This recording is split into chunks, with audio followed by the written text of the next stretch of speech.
ನಾಳೆ ಮುಂಜಾನೆ ಅಂದ್ರ ನಂದಿನಿ ಇಲ್ಲಿರ್ಲಿಕ್ಕ ಬೇಕು. ಇಲ್ಲ ಅಂದ್ರ ನೀ ಜೈಲೊಳಗಿರ್ತಿ.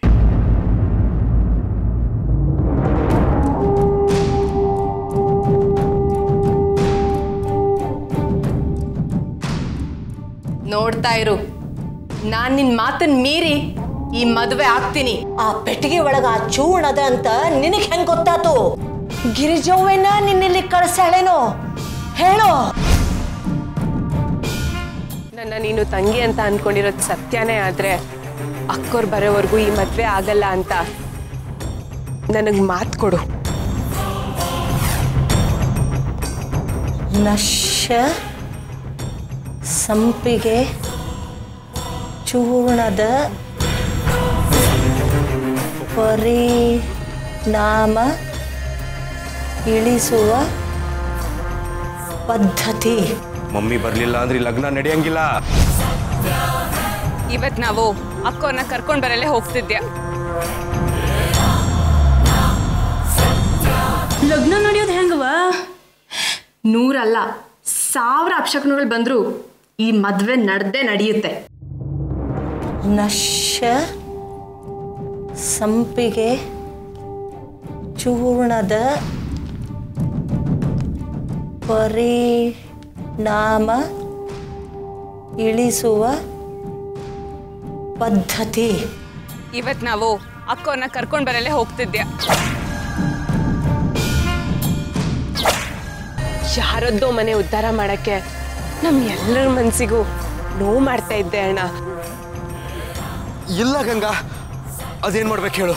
ನನ್ನ ನೀನು ತಂಗಿ ಅಂತ ಅನ್ಕೊಂಡಿರೋದು ಸತ್ಯನೇ ಆದ್ರೆ ಅಕ್ಕೋರ್ ಬರೋವರೆಗೂ ಈ ಮದ್ವೆ ಆಗಲ್ಲ ಅಂತ ನನಗ್ ಮಾತು ಕೊಡು. ನನ್ನ ನಿರ್ಧಾರ ಬದಲಾಗಿದೆ ಗೌರಿ.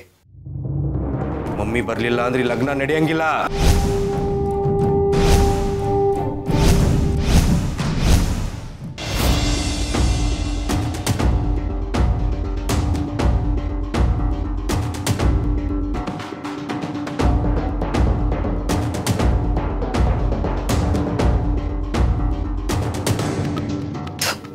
ಎಲ್ಲಿ ಹಾಳಾಗೋದ್ನ ಇವನು.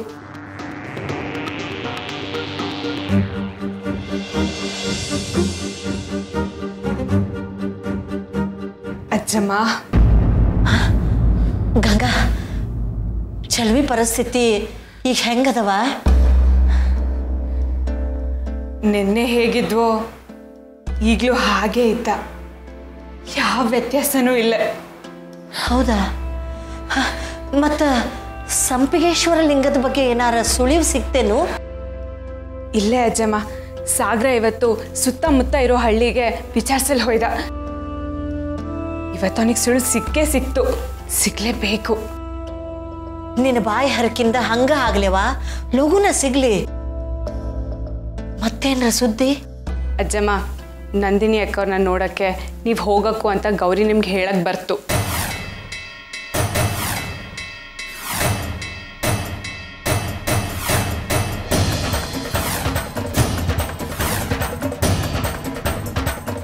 ಮೊದಲು ನೀವು ಆಗಲ್ಲ ಅಂತ ಹೇಳಿ ಆಮೇಲೆ ಒಪ್ಕೊಳ್ಳಿ. ಅಲ್ಲ, ಇವತ್ತ ಇದ ಆಗ್ತದಂತ ಹೇಳಲಿಕ್ಕತ್ತೀಯಲ್ಲ, ಇದ್ರೊಳಗೆ ಏನರ ಆಟದ ಏನು? ಮತ್ತ ಇದ್ದು ನಾವಳನ್ನ ಬಗ್ಸಕ್ಕು ಅಂದರೆ ಅವಳಕ್ಕಿಂತ ದೊಡ್ಡ ಆಟ ನಾವು ಆಡಕ್ಕು. ಅಜ್ಜಮ್ಮ, ಇನ್ನೊಂದು ತಗೊಳ್ಳಿ. ಸಾಕು ಬಿಡ ನಮ್ಮವ್ವ. ಇಷ್ಟೆಲ್ಲ ತಿಂದ್ರ ಗಡದ ನಿದ್ದೆ ಬರ್ತದ, ಮಲ್ಕೊಂಡ್ಬಿಟ್ರ ಗತಿ ಏನು ಅಂತೀನಿ. ಇವತ್ತು ನಾನು ಓಂಕಾರನ ಜೋಡಿ ಹೋಗ್ತೀನಿ ಅಂತ ಒಪ್ಪಿಗೆ ಕೊಟ್ಟೆನವ. ಒಳ್ಳೇದಯ್ಯ, ಅದಕ್ಕಾಗಿ ನೀವು ಸ್ವಲ್ಪ ತಿನ್ನಕ್ಕ, ಹೊಟ್ಟೆ ತುಂಬ ತಿನ್ನಿ ಅಜ್ಜಮ್ಮ. ನನ್ನಿಂದ ಏನಾಗಬೇಕಾಗ್ಯದವ ತಾಯಿ? ಊರಿಗೆ ಆಳಲ್ಲ, ಸ್ಮಶಾನಕ್ಕೆ ಹೆಣ ಅಲ್ಲ ಅಂತಾರಲ್ಲ, ಹಂಗೆ ಇದ್ದೇನೆ ನಾನು. ನನ್ನಿಂದ ಏನಾಗಬೇಕಾಗ್ಯದ? ಬದುಕರ ಏನು ಮಾಡ್ಬೇಕು ಹೇಳಿ ನಾನು? ಹಾಗನ್ಬೇಡಿ ಅಜ್ಜಮ್ಮ, ನೀವೇ ನಮಗೆ ಬಲ, ನಮ್ಮ ಶಕ್ತಿ. ನೀವು ಚೆನ್ನಾಗಿರಕ್ಕು. ನೀವು ನಿಧಾನವಾಗಿ ತಿಂತಾ ಇರಿ, ನಾನು ಈಗಲೇ ಬರ್ತೆ.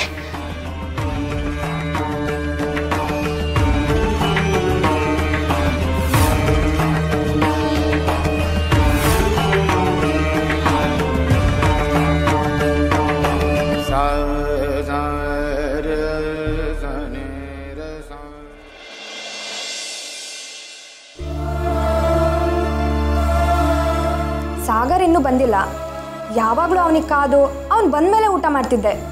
ಇವತ್ತೇನು ಹೊಸ ಬಗೆ? ಒಳ್ಳೆ ಪ್ರಶ್ನೆ. ನಾನು ಅದನ್ನೇ ಕೇಳೋಣ ಅಂತಿದ್ದೆ ಪೂಜಾ. ಯಾವತ್ತೂ ಇದನ್ನೆಲ್ಲ ಮಾಡ್ದಿರೋಳು ಇವತ್ತು ತಾನೇ ನಿಂತು ಎಲ್ರಿಗೂ ಊಟ ಬಡಿಸಿದ್ಯಾ? ಏನು ಸಮಾಚಾರ? ಎಲ್ರಿಗೂ ನಿದ್ರೆ ಮಾತ್ರ ಹಾಕಿದ್ಯಾ ಹೇಗೆ? ನೀನು ಹೇಳ್ತಾ ಇರೋದು ಸಂಪಿಗೇಶ್ವರ ಲಿಂಗದ ಬಗ್ಗೆನಾ? ವಾ ಹೌದು. ನಾ ಬೆಳಿಗ್ಗೆಯಿಂದ ಎಷ್ಟು ಮಂದಿ ಕೇಳ್ದಂಗೆ ಗೊತ್ತದೇನು?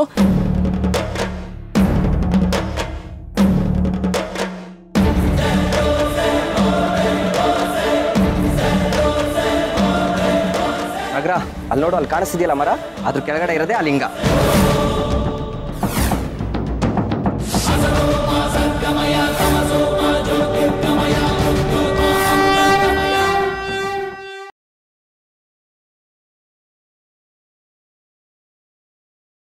ಹೊರಗಡೆ ಏನಾದ್ರೂ ತಿಂದಿದ್ರಾ? ಏನು ತಿಂದಿಲ್ಲ ಗೀತಾ. ಹಾಗಾದ್ರೆ ಏನು ನಡೆದಿದೆ ಲಕ್ಕಿಯವರೇ? ನಂಗೊಂದು ಉಪಾಯ ಹೊಳೆದಿದೆ. All India kabaddi association members ಇಂದ ಒಂದು ತೀರ್ಮಾನಕ್ಕೆ ಬಂದಿದ್ದೀವಿ. ಲಕ್ಕಿಯವ್ರ ಮೇಲೆ ಆಜೀವನ ನಿಷೇಧ ಹೇರ್ತಾ ಇದ್ದೇವೆ. ಸರ್ ಒಂದ್ ನಿಮಿಷ. ನಾನು ಬ್ಲಡ್ ಟೆಸ್ಟ್ ಮಾಡಿ ರಿಪೋರ್ಟ್ ಕೊಟ್ಟಿರೋ ಡಾಕ್ಟ್ರು ಇವರು ಡ್ಯೂಟಿ ಟೈಮಲ್ಲಿ ಡ್ರಿಂಕ್ಸ್ ಮಾಡ್ಕೊಂಡು ಕೆಲಸ ಮಾಡ್ತಾ ಇದ್ದಾರೆ. ಈ ವ್ಯಕ್ತಿ ಸರ್ಟಿಫೈ ಮಾಡಿರೋದನ್ನ ಎಷ್ಟರ ಮಟ್ಟಿಗೆ ನಂಬೋದು? ಈ ಸಾಕ್ಷಿ ನೋಡಿದ ಮೇಲಾದ್ರೂ ಏನ್ ಮಾಡ್ತೀರಾ ಸರ್?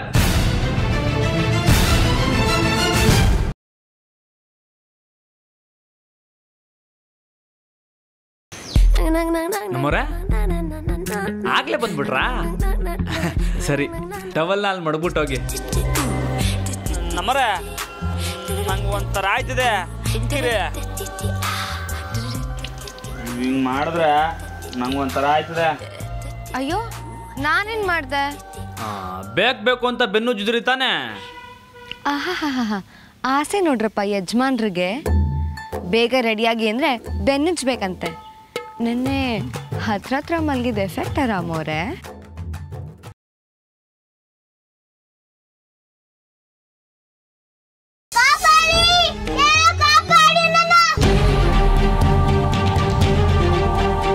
ಆ ಮಹಾತಾಯಿನೇ ನನ್ನ ಕಾಪಾಡೋದಿಕ್ಕೆ ಈ ರೂಪದಲ್ಲಿ ಬಂದಿರ್ಬೋದಾ?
ಈ ಕೆಲಸಗಳನ್ನೆಲ್ಲ ಬಿಟ್ಟು ಚೆನ್ನಾಗಿ ಓದಬೇಕು.